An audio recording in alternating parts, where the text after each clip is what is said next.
So, welcome to the Wendland-Cook program in Religion and Justice's webinar series on liberating people and the planet. Today's session is titled Dirtifying Ecology, Economy and Religion, How Matter Matters. My name is Joerg Rieger. I am the director of the Wendland-Cook program and a professor at Vanderbilt University Divinity School, where the Wendland-Cook program is housed. I will be moderating today's discussion. Welcome again to all who have joined us, especially to our two panelists, whom I will introduce in just a moment. At the Wendland-Cook program in Religion and Justice, we're investigating how various religions can contribute to a better world, becoming part of the solution rather than remaining part of the problem. Aided by liberative theologies developed around the world, we see hope emerging in unexpected places. And we're finding that those who are most affected by the pressures of our age are not just victims. They're also agents and, in many cases, leaders. In this climate, we seek to contribute our part to a re-emerging spirit of solidarity that was long declared missing or simply impossible. In today's webinar, we start with the observation that economy and religion have become increasingly detached from everyday life and from the everyday lives of people and the planet. The result has been that economy and religion are serving the elites rather than the people. That's a common phenomenon that you may have noticed. Fortunately, this is not the whole story, however, as alternatives are emerging that demand our attention. And it's these alternatives that we want to be talking about today. Eco-relational developments in places as far apart as the Pacific Islands, Europe, and the Americas draw life back to the fundamentals of Earth, food, productive and reproductive work, and social movements.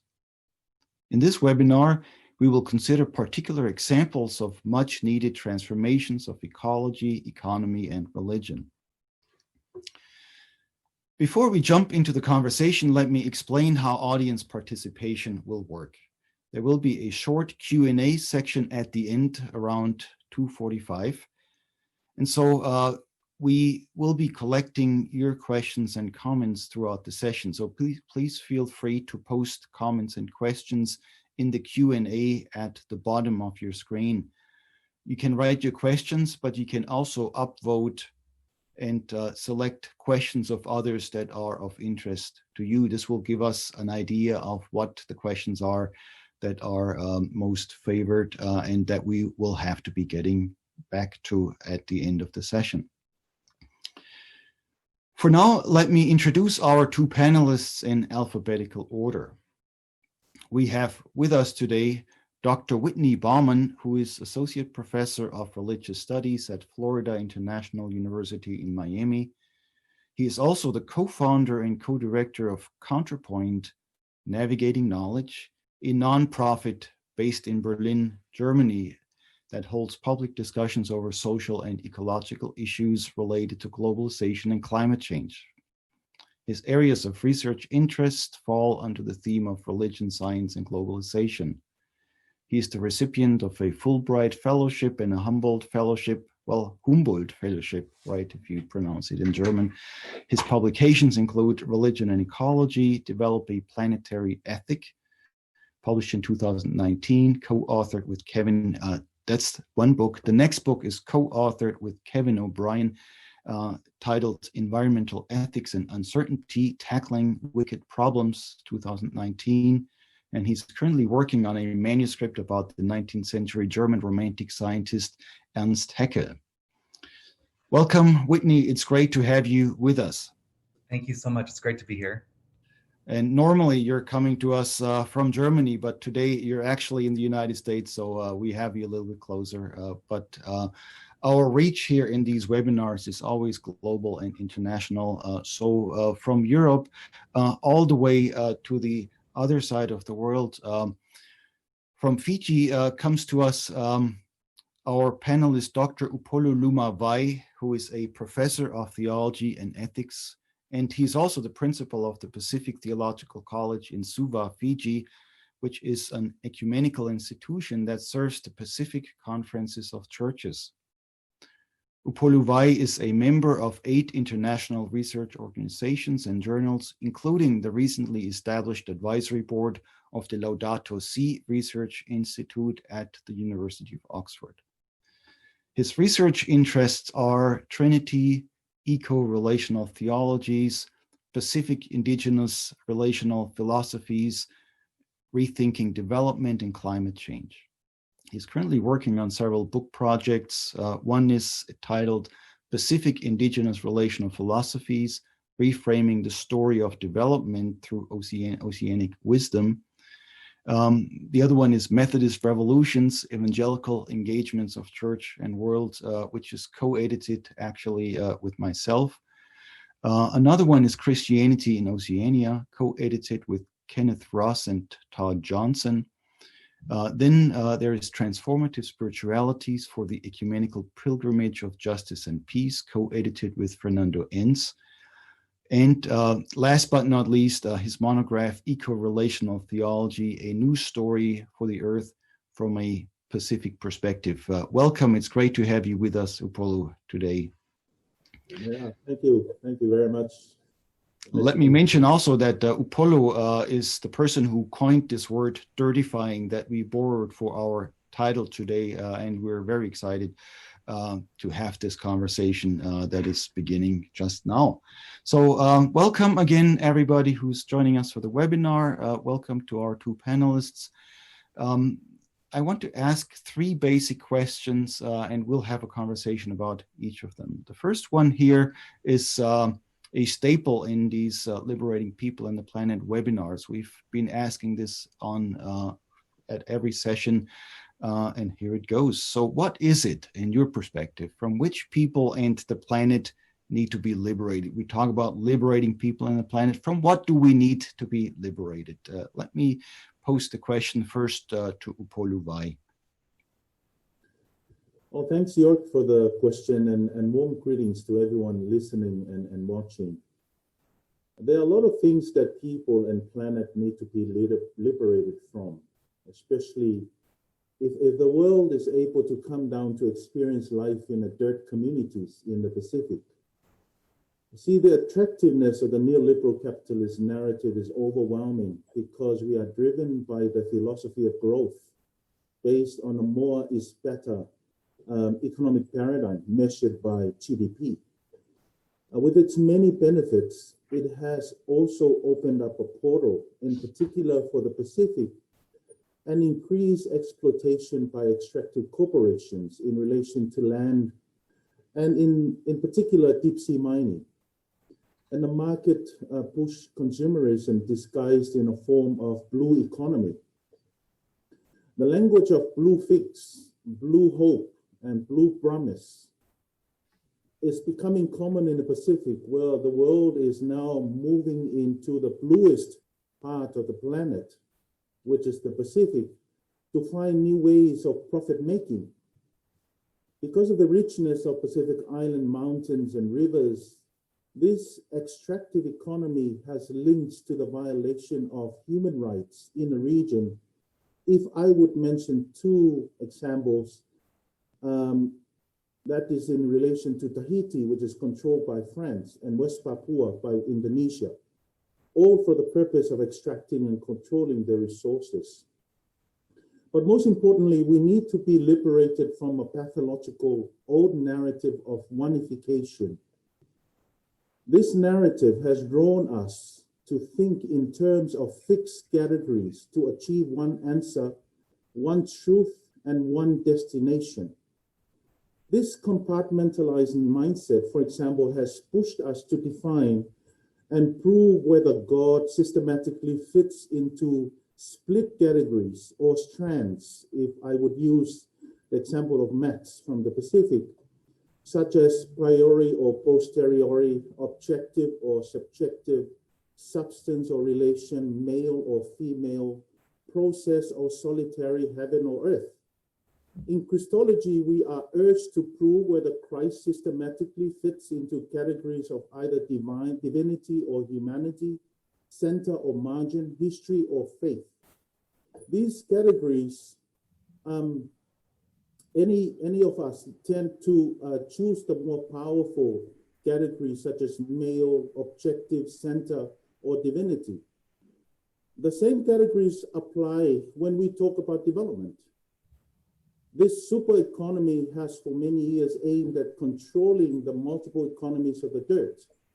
This shaped a further split of the economy of money and the economy of the dirt, which is often manifested in sharing and deep solidarity.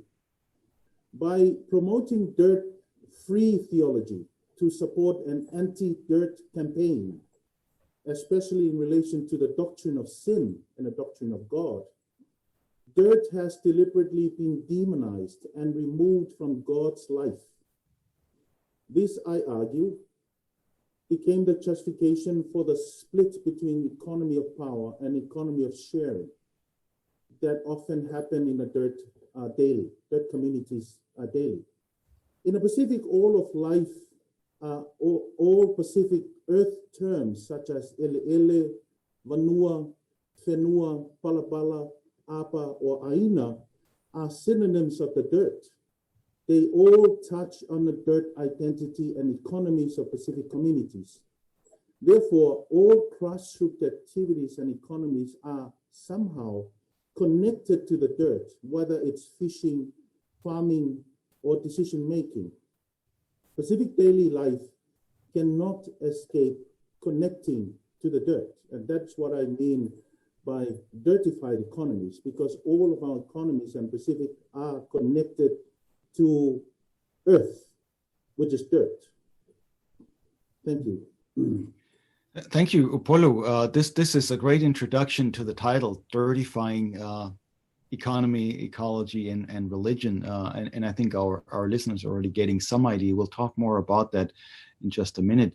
Let me turn to Whitney Baumann. Whitney, in your opinion, what is it that people and the planet need to be liberated from? Yes, well, thank you for that opening, because this, what I think people, or I picked two pieces within market consumerism and sort of globalized capitalism that are special techniques that keep us from the dirt and from each other. And that would be, number one, I think we need liberation from this, whatever Western modern is, the Western modern understandings of humans as transcendent from the rest of the natural world. And I start my classes that I teach regularly at FIU with the question, what do you think of when you think of nature? And my students often say trees, the ocean, rivers, the sky, the moon, these sorts of things, but they rarely say the computer through which we're talking about themselves, the cities that we live in, and this sort of thing. And so literally, we have written ourselves outside of the rest of the natural world. And how might we write ourselves back into the rest of the natural world? And so that, to me, is sort of a reattunement of our bodies to the porous, interconnected selves that we are. And so that's sort of one side of the liberation. And also, it so happens that the more you benefit from this transcendence, right, the wealthier you get in the capitalist system, the more you can live away from the consequences of your actions, ecologically and socially. So it begins to build up this idea that we are these individual transcendent selves. So that's sort of one thing.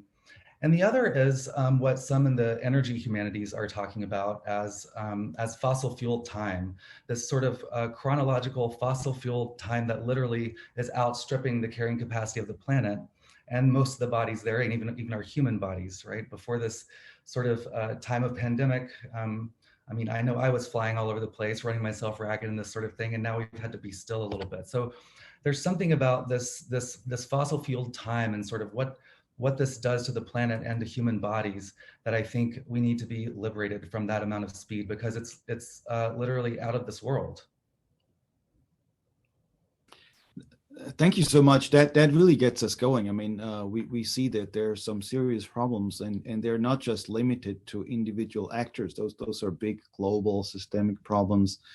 I hear a lot today that people are talking about the Anthropocene, which means this is the time geological time when human beings are in control. But I sometimes wonder if a better term, which is not mine, but I've picked up in the literature, would be capitalocene. Namely, what's controlled here is certainly the globe via human beings, but not all human beings have equal amounts of power and destructive force. There seem to be some that are benefiting more. And if I'm correct, the last number I've seen is that 70% of CO2 emissions are produced by 100 corporations. So if you think about the massive implications, and both of you were talking about, fossil fuels, extractive economies, exploitation, and so on, we see a lot of this. I wonder what your thoughts are on that. Well, I guess I'll start if that's okay. To me, I mean, all the familiar problems with the Anthropocene, that it recreates this idea of humans as somehow in control in a certain way, and the levelization that you were just talking about, that not all humans are equally guilty, but also, I mean, the capitalist scene, well, the communist scene hasn't done much better, it seems, in certain places. So I'm not sure that it's just the capitalist scene. So I really go back to this notion of sort of when did the great acceleration, after World War II, and how the speed at which transportation, communication, and production technologies just expanded exponentially, and I think about the fossil fueled era. I mean, I think we're really living in the fossil fueled era. So I don't know how to make that into a Ocene, but the fossil fueled Ocene, I don't know, it doesn't sound so good, but something that highlights that. It's not just, I mean, it's not even just individual actions, but we are, as my friend Mary Keller likes to say, we're possessed by the spirit of fossil fuels, and it's that's what we need to be focused on.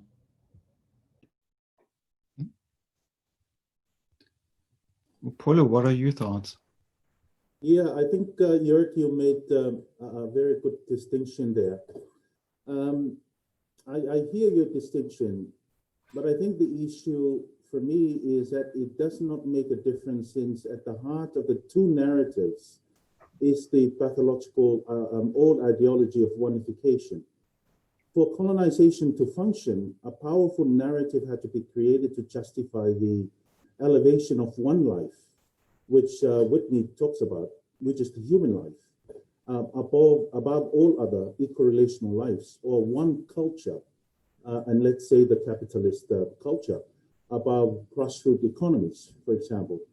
It thrived on the ideology that all cultures have to be rescued from the depravity and backwardness of their ways and offered a more developed way, a way animated by the vision of endless growth. This ideology morphed and transitioned into a powerful monarchical narrative that the survival of many lives is dependent upon rendering service to only one life or one culture. This is the actual meaning of the word colonization, which comes from the word colon, meaning to digest. Sorry, that's my definition of the word colon.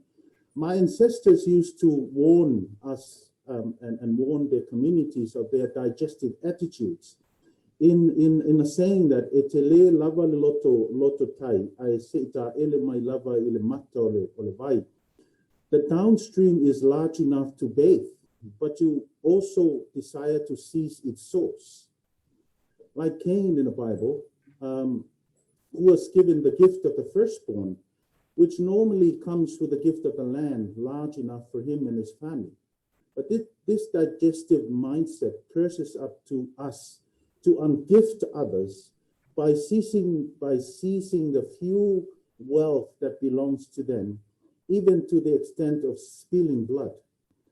The issue with both narratives, whether Anthropocene or Capitalocene, is it is one-dimensional.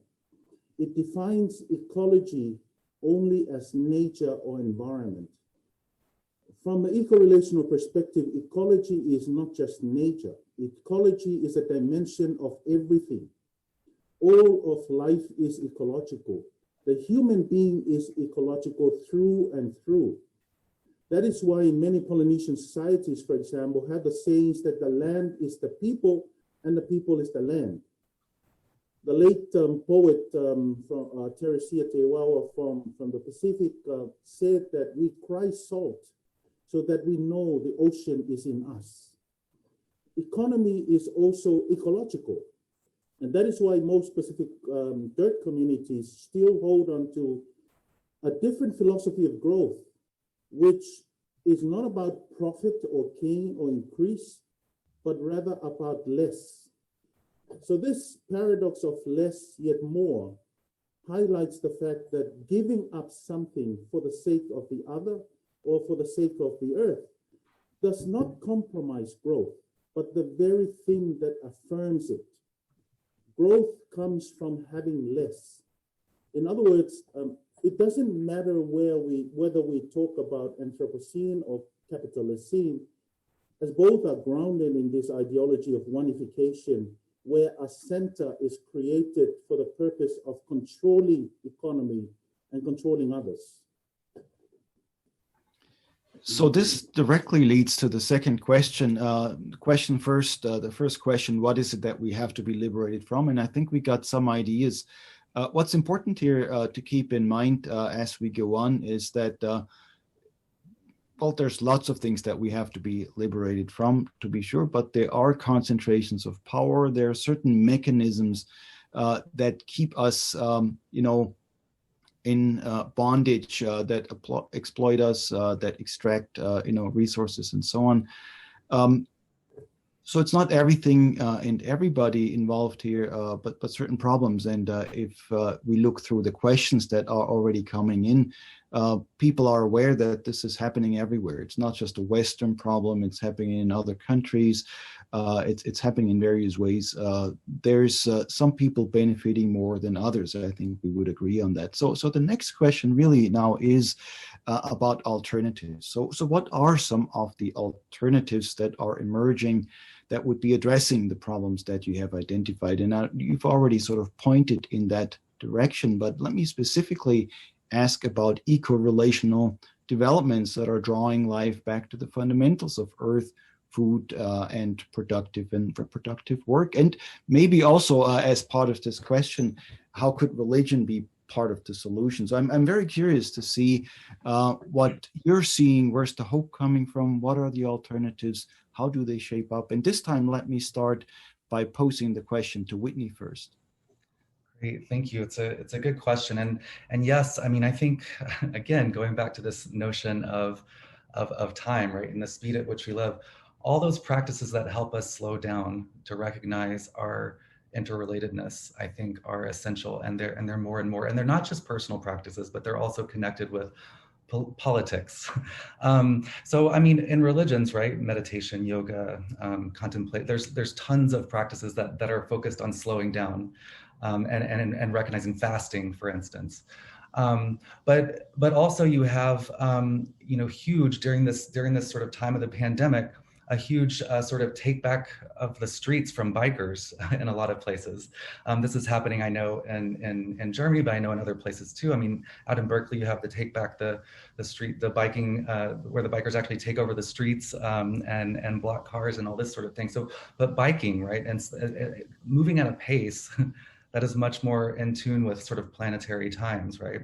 So biking, you have the Black Lives Matter movement, which is a result also. It's not. I don't think it's a coincidence that it sort of spiked again during this time of pandemic, because we have time to see the cracks in the facade, and that's also directly connected with what happened with the birdwatching incident in Central Park.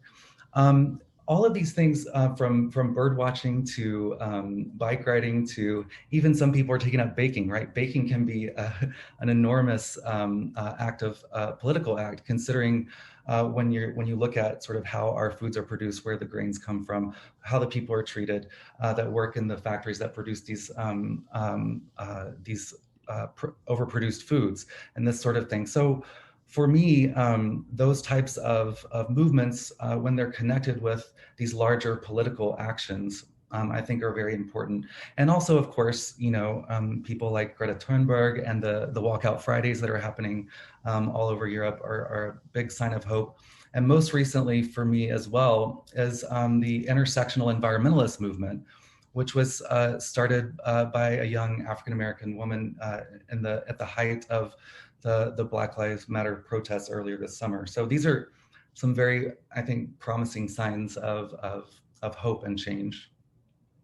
Of course, when you're talking about slowing down, Whitney, I think that directly addresses that which is speeding up, right? And so I think that takes us back ultimately to a capitalist global economy that wants us, to produce more, and of course not just people, but also the planet, right? And so we're resisting by slowing down, is what I hear you saying.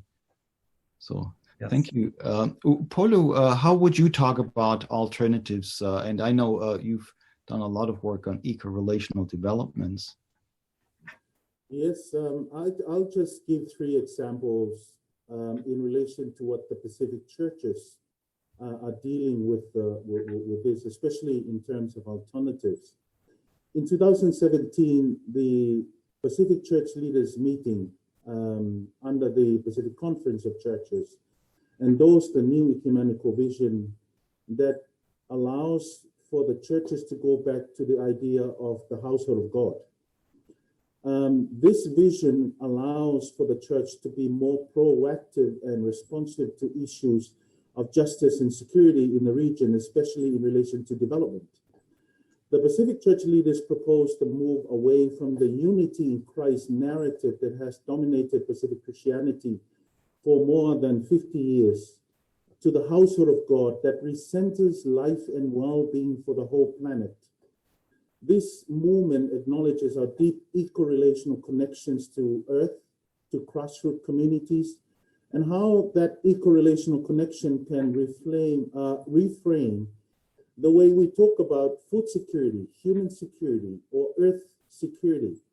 The household of God shift adopts the whole of life approach, grounded on the eco-relational connectedness of the whole planet, a narrative that aims to decenter destructive economies of power and control and recenters life for all. The second one is the project that was led by Pacific Theological College and also in collaboration with Pacific Conference of Churches and University of the South Pacific, which is called the Reweaving of the Ecological Mat. It started in 2017 on the concerns of the Pacific Church Leaders Meeting and the findings of the 3 years research published in 2017, Navigating Troubled Waters, Ecumenism in Pacific since the 1980s, regarding the following. A, the debilitating state of the health and well-being of our people in the islands. B, the continual depletion of our biodiversity. C, the deterioration of regional relations due to the loss of multilateralism. And D, the increasing fractures in our social relationships, for example, domestic violence, and mental and physical health of our people.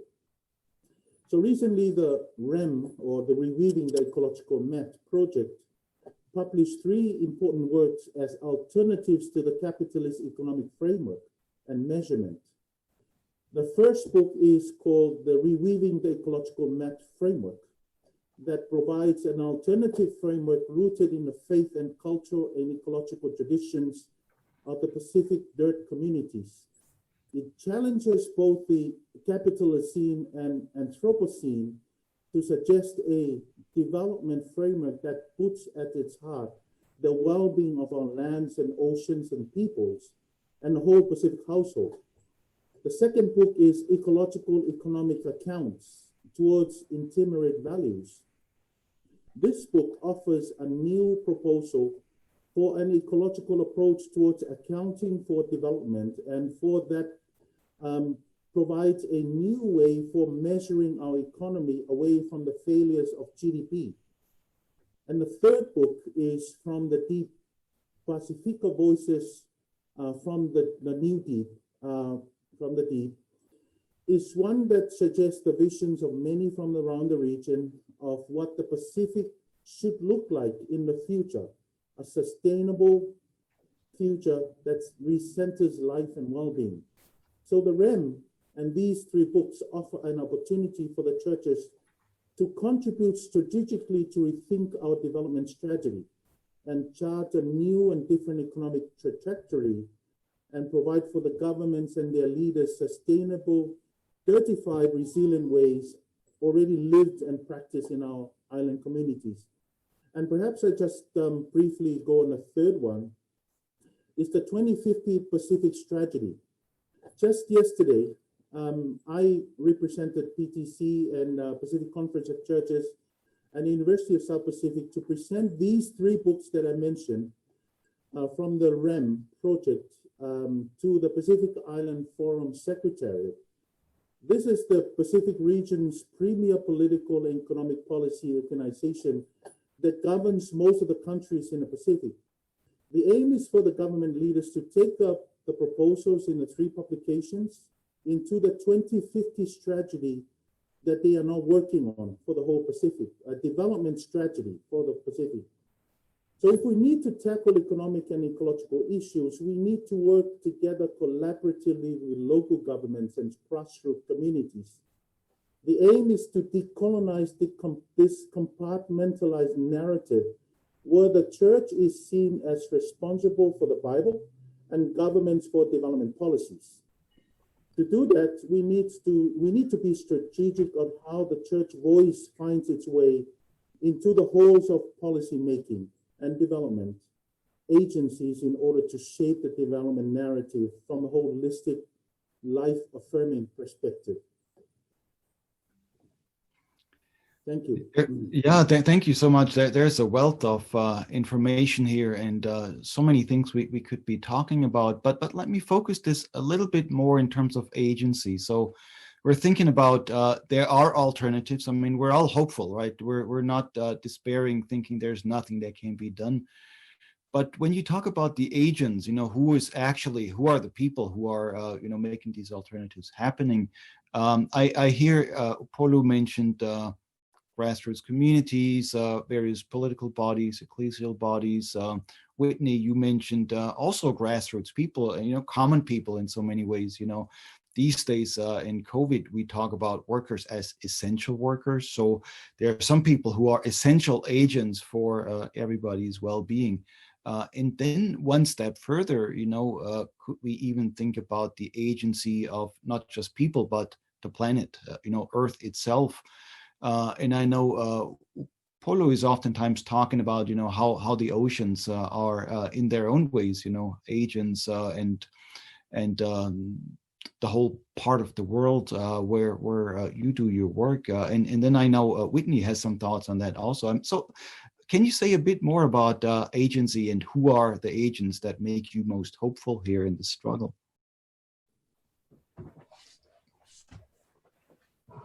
Whitney, you can go first. Who are the agents? Well, I mean, let me just start by way of, as you know, Joerg, that I think we have to redefine agency and what that is, because again, I think that when we slow down and realize all the different things that make it possible for us to be here today, that it's a lot of it had nothing to do with our own making, our language, my genetic makeup, the microbiome in my stomach, all the things that I ate, the air I'm breathing, these sorts of things, the sun, so on and so forth. So agency, I think, in a certain way, we need to make space for other planetary agencies. And I mean, I think some of the people that are doing that are the people I've already mentioned, and often which are student movements. And I think that these student movements, or at least movements that are coming out of young adults. And I think there's a reason for that. I mean, I think back in terms of the 60s and 70s and what made civil rights and queer movements and feminist movements happen. Well, there was this great GI Bill that helped diversify the university.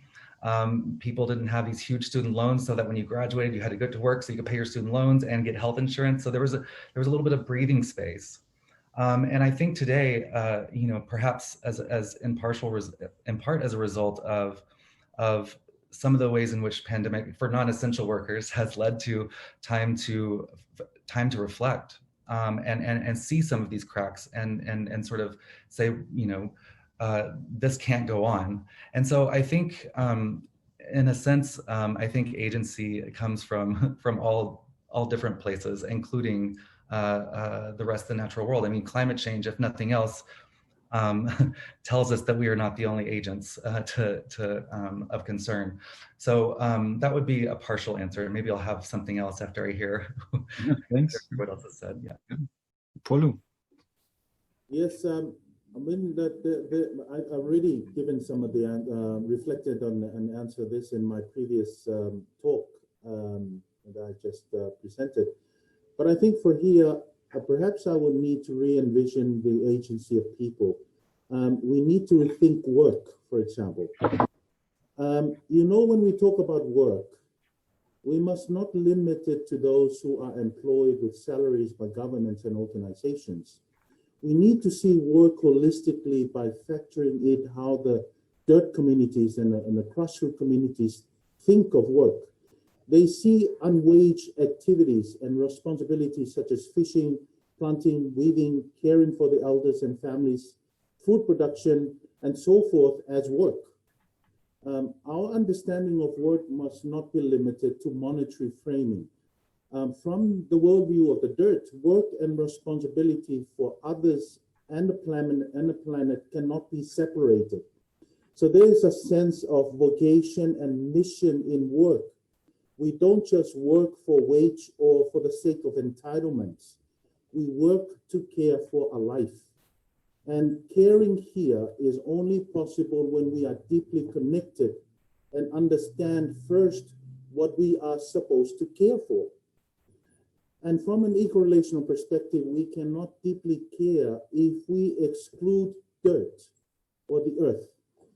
The question is, how can we liberate work from this oneification capitalist agenda that prioritizes money and calls it employment?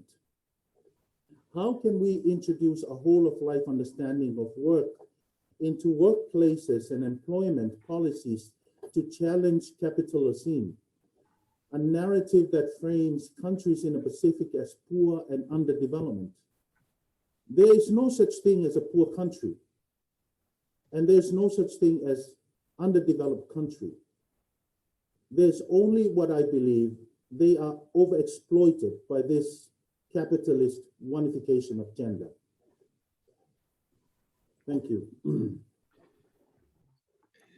Yeah, this is really crucial. I mean, thank you so much for both of your answers, because when we talk about agency, I mean, both of you are saying we have to rethink it. We have to rethink work. We have to rethink what is it that even counts, when we think about what people and the planet are actually doing. Where do we need to pay attention? And that's the beauty, I think, of these webinars, that we are in conversation, finding out what's actually happening. This is also what I keep seeing now in some of the questions that are coming in. And so let me invite those of you who are listening to the webinar to develop your questions, because in about 5 minutes or so we'll be going on to the questions, and we will be responding to some of them, and you can upvote some of the questions that are already there. So having talked about agency here, and again, I really would like to reaffirm what both of you are saying. This is not business as usual. This is not simply thinking about sort of the heroic human being that can run the show or control the world. There's no easy fix either, right? I think that's sort of the other problem. People think we have these problems, somebody will come, perhaps a strong man, a strong president or something like that. Our hope is different. We look to the grassroots, we look to the people, we look to planetary events and functions. It's a whole new world, I think, that's out there. And for our listeners, if you're interested, I think the writings of both Whitney and Upolu, if you start reading, you'll find more of these responses. Let me go to the final question here, because this is part of what we're trying to do as an experiment. Very oftentimes today, you'll find religion and ecology in conversation. There are some conversations in religion and economics, but so far all three have rarely been brought into conversation. So here, what happens when we bring together religion, economics, and ecology? And this is a question now to the panelists. What do you think is being gained when we bring these three components together: religion, ecology, and economics? What are we getting by doing that? You want me to go first? Go ahead, yeah. Right. Recently, I've written frequently about the oikos triplets of economy, ecology, and oikumene, and how they are meant to be together. This is from the perspective of household of God position. The triplets were born from the womb of the oikos, the whole of life vision and the Pacific household of God, framing endorsed by the Pacific Church leaders, attempts to reunite the oikos triplets. Of course, we know that economy or oikonomia was stolen by the capitalists and later in the early 80s by the neoliberal capitalist empire and turned it into a money-making machine, losing its purpose of managing and sustaining the household. Ecology was stolen by the scientific empire and turned it into a mere object that can be studied for economic agendas.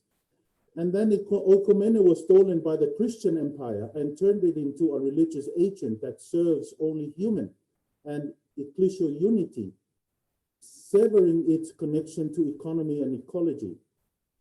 To institutionalize this reweaving and reunion of the oikos triplets, PTC is transitioning into a University of Pacific Thought in the next 4 years, grounded in the Pacific household of God vision of the Pacific leaders.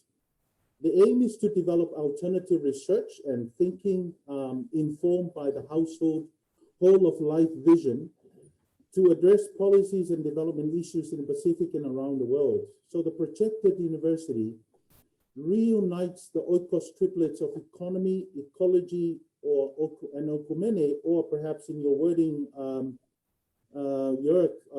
economy, ecology, and religion.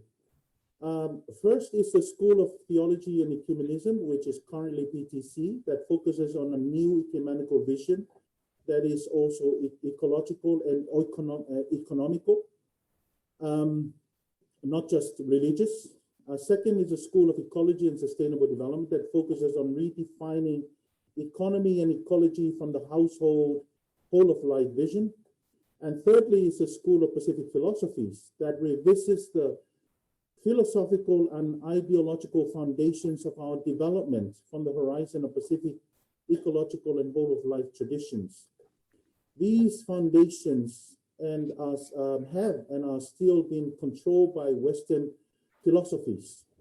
The aim is to produce quality leadership for the region and who are not just priests and theologians, but also prophets concerned about issues of economy, ecology, and the whole of the household. And that is the sort of what we are moving towards in really reweaving and reconnecting all of the three together. I like that term, oikos triplets. Yeah, thank you for that, Upolu.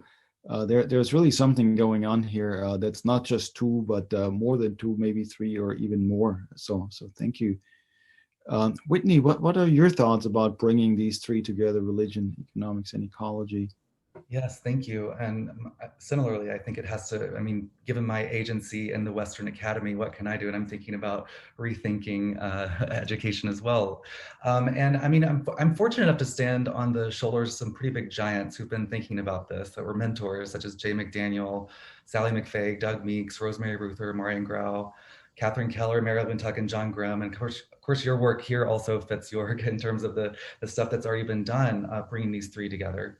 And so from this space that I've been given, with that as a background, how do I see this coming together? Well, one thing, a project I'm working on with my colleague James Miller, is sort of undisciplining the university. And we need to be undisciplined because the very disciplines that were created in the 19th century and mostly in Germany and in Europe are the very disciplines that cut the world into what we have now. And so how can we then undiscipline the university and reorient it around what I'm calling a critical planetary romanticism, or CPR for the planet? And part of this comes from actually Ernst Haeckel, who was the sort of coined the word ecology, and who also had a vision of education that was more earth focused than the current disciplinary system that was in place during the time in which he lived. But what do I mean by that? So I'll start from the last term and go backwards. But romanticism, a type of enchantment or reanimation of the rest of the natural world that recognizes that agency and value is diffuse throughout all things. So that type of romanticism, but also not attached to any one specific place, but to the planet as a whole. Oftentimes, I think when romanticism gets attached to places too much, that can bring about parochialisms and even nationalisms and some very me-mine sort of type of thinking. So it has to be a planetary, right, couched in this planetary context, but also critical, one that recognizes there is no direct, experience, that it's all mediated, and that different bodies are affected differently in this planetary community by certain things like economics and, with sexism, racism, ableism, heteronormativity, all these sorts of things. All bodies are not treated equally and don't experience nature in the same way. And so it's important that you have these three components: the critical, the planetary, and the romantic. And this and sort of make that the foundation for rethinking the university geared towards that idea. Would you say with the romantic that this is actually romanticism from below? Because sort of this is my own tradition growing up in Germany. You have this strong romanticism that has some elitist traits, right? So there's something that I guess even hearing you talk about it that gets added to it. Yes, definitely, definitely from below, and one that recognizes that we are in this sort of global reality where our daily lives are intersected by global flows of energy, information, and materials all the time. And so even if we live in one place, that place is constantly intersected. And how does our daily bread and how do our daily lives and our daily walks have these sort of these global ripple effects? Yeah, thank you. We have about 10 minutes left, so this is really the time for questions. Thank you so much for your responses, Whitney and Upolu. I wish we had more time because this is also interesting. I'd love to ask more questions, but in the audience, those of you who still have questions, feel free to post them, upvote, vote for the ones that you would like to have discussed. There are two questions here on top that I think we can combine, and they have to do, and they can be posted. One of them is for Upolu, but Whitney, the same for you. If you think about what's going on, today we have urban people who sort of been urbanized, right, who are generations separated, says the question, from the earth, and from ecological structures. How do we help this population reconnect to the earth? That's one question. And the other question is, even if you think about countries far away from the United States, where we think we are in the center, for instance, Papua, held by Indonesia. Places like that also have, of course, experienced harmful economic patterns that have become endemic to Western civilization. So what do we do with that? Colonized spaces, urbanized spaces, how do we bring people back to what we're talking about? Yes, I think in relation to the first question, there are different experiences. The rural has a different experience to the earth in relation to the urban. At the moment I'm living in the urban, I always go back to the rurals every time that after school or holidays. And my whole of my life was rural. So I have this combination of both. But perhaps one of the things that I always talk about with my children, perhaps I can give an example.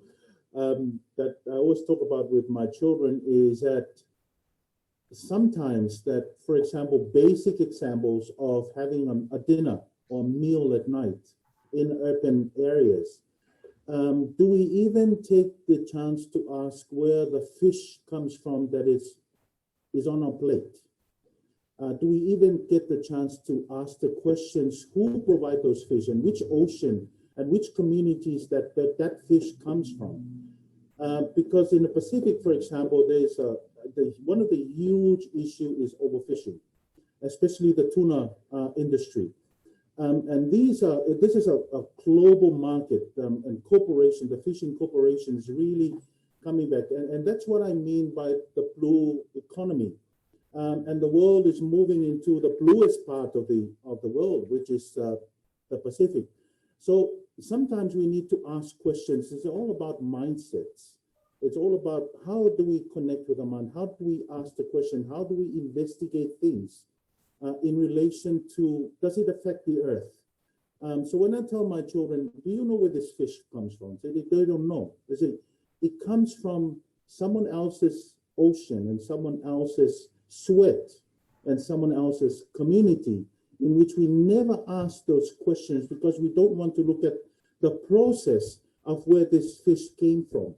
And then at the end of the day, the market really benefits from that single fish, in which from that fish, only a few dollars go back to the community, but perhaps 90 or 95% of the profit goes to the corporation. So it's really about asking questions of how can we connect? How do we ask the questions in relation to food production, to food security, to all other issues in relation to the earth in the urban areas? Yes, I agree with that. And I mean, this kind of goes back to the first question that we started with too, at least my answer to that first question is, what do we need to be liberated from? And, you know, one of the things is that idea that, you know, if we take ourselves outside of nature, then everything urban is somehow not nature. But if we, as Marjorie Stoneman Douglas, who was the grand dame of the Everglades, the person who is responsible for Everglades National Park, said, you know, Miami and the Everglades live in symbiotic relationships. So goes the Everglades, so goes Miami. And so to think of the urban areas as a living organism that takes in goods and resources and spits out waste.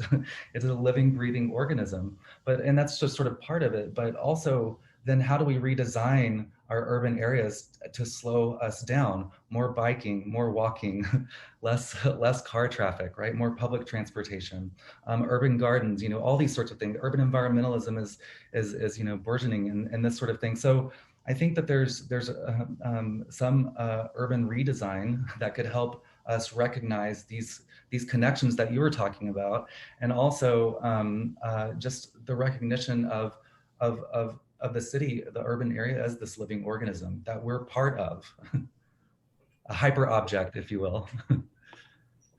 No, most of the trees and the sand that is coming from here are going to China and to Europe. Deforestation in Solomon Islands and PNG, Europe is the market. And just recently, there's a lot of sand mining in one of our main rivers here in Fiji. And the sand is going to China. And this is really, these are all the extractive companies. And that's probably why, if we sit in front of a desk or on a very nice lounge or whatever in Europe, do we even get to ask the question, where are these trees? Where is this timber? Where are these sands and rocks from? There are several other questions, and if we had more time, I'd love to get to all of them. There's one reminder, and I think this is something that all three of us would definitely agree, that feminist liberation theologians since the 1990s have been doing this intersectional work on religion, economics, and ecology. And this is, of course, a question that's raised by one of our earlier panelists, Eleni Nogueira Gozzi. I think this is an important reminder that there is work that has been done. And I think in Eleni's case, she's probably thinking of Latin American feminist theologians like Ivone Guevara in Brazil and various others. So we're not talking about this for the first time. Yet at the same time, I think this is why this has to be an international, intersectional conversation, because there's so much happening, and we'll have to bring these things back together in our work in a way that we have never done, because I would argue that this is now a matter of life and death. I mean, I know you see this in your own places every day, and this is not something that's just yet another interesting question that we may or may not discuss. Maybe one final question here, sort of pulling together some of the questions here. Somebody is wondering, of course, nobody can be blamed for feeling pessimistic at this time. Where's the hope? What would you say to somebody who is not so hopeful? What would you say to somebody who, doesn't feel like these are things that can be resolved? So maybe that's the final comment. Maybe a minute or so for each of you, and then we will have to conclude the webinar. Sure. I think from my side, I think from my side, we are currently working on what we call indicators of resilience, because the world is really in chaos, and for the Pacific, of course, we can argue that we are far away from the issues in America and also in Europe, but we have our own issues, and a lot of those issues are about extractive companies and extractive corporations, and really the poverty that surrounds these issues is really overwhelming, and some of us are really asking the question, what is next? And then that's where resilience comes in. And we have our own ways of being resilient that, the agencies that have to tell us, because some of the resilient activities already happen in our grassroots communities. And some of those resilient activities are not even recognized by NGOs and by others who bring the programs to communities. So really there are a lot, and it's a matter of indicating those resilient activities and how can we be part of the community. Really one of them, if I would speak from a philosophical perspective, I speak a lot about the we are, therefore we live, because it's really about in communion, in relationship, in collaboration, that we are healed. We cannot be healed looking at things individualistically, or we cannot be healed by doing things just by ourselves. It's really about working together. It's really about learning from each other. And that resilience of collaborative resilience and relational resilience or communal resilience, it's key to our moving forward, to solving all these issues, or else we cannot solve it by ourselves. I completely agree with that. And just a couple of things. So I would say, first of all, the opposite of hope is not despair, but it's certainty. We should always remember that. And so I think, in terms of the great unknown, this is a place where hope can come out. And also despair is such a isolated thing. So I find hope or resilience, at least, in communities and that sort of thing. And the other side of that is, or the other point I want to make is I call myself a short-term optimist and a long-term pessimist, right? As long as we're still breathing, eating, relating bodies, we can do something to help shift directions of where we're going. I mean, but eventually, the sun's going to expand and fry the earth anyway. So, that's the long-term pessimism. But if we can think on bigger scales like that, I mean, that's not for a very long time. But that short-term optimism, I think, is what helps me out a little bit. Well, thank you so much, both Whitney and Upolu. I mean, there's so much wealth in what we've been talking about. And I think it's clear to everybody, there is some hope, but it is not the shallow hope of success, of those who are, deceiving themselves that they can solve the problems easily and quickly. The hope that we're talking about, I think, ultimately is rooted in people's movements, is rooted in the movements of the planet that we're observing, that we're linking up with. And this is not an easy thing. This is not something that's done quickly, but I see hopeful signs that these things are actually moving in the right direction, and that things gradually are changing. Ultimately, I think this is the question of solidarity that we have talked about. Solidarity is not this oneification that Upolu talked about several times, where we're all alike, and we're all sort of shaped in the same way by the same processes and powers. But solidarity is how we can come together in this maybe sometimes short-term hope that Whitney is talking about in making a difference, so that it actually adds up, because none of us can do this alone. And the truth is that there is more of us than there is of them. And that's where I think some of this hope lies. And then there's, of course, the hope that people of faith have, that we're not in this alone, but that there are other powers and forces around us. I think this is something else that has to be taken into account. So let me thank you, everybody, all the listeners and viewers, for joining us today. This is the work that the Wendland-Cook program is committed to doing. We're trying to analyze the connections, investigate solutions, and organize ultimately our communities based on what we're learning in these conversations. You will have seen that our collaborators come from many different walks of life, embodying different racial, ethnic, gender, and sexual identities. We also come from different countries and backgrounds, yet still we're all involved in movements of liberation, which is what gives me hope, because I alone could not do this either.